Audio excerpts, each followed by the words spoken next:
One day, Magpie found Moose by the river to tell him a new joke. Do moose use hair mousse? Moose spit water out of his mouth. I don't even use a brush. Magpie settled on Moose's antlers for an easy ride through the water. You are right. Moose have 2 sets of hair, and they would get too puffy. The layer of hair closest to the moose's skin is like a thermal underwear. The outer layer is hollow and acts as insulation against the cold. The hollow outer layer of hair helps the moose float while it swims.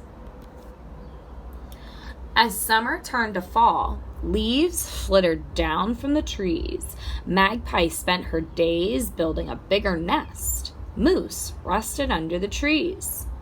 Magpie fluttered down in the evenings to look for bugs on Moose. Why doesn't the Tooth Fairy visit a moose? Moose had never seen a fairy, only lightning bugs. I never answer your riddles correctly, but this time I know. Moose don't have pillows, so there is no place for the Tooth Fairy to look.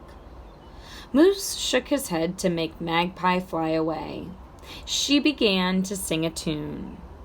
The moose went over the mountain, the moose went over the mountain, the moose went over the mountain because it's time to go.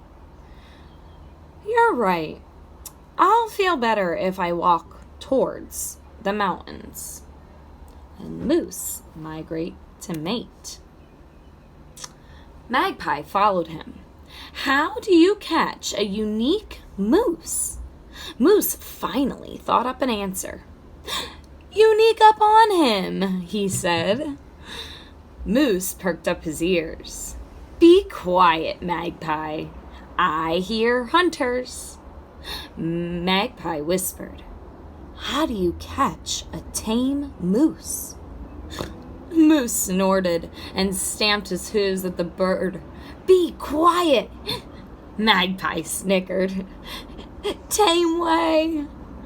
The hunters thought they heard other humans, so they packed up and went somewhere else to hunt. The hunters left because of Magpie.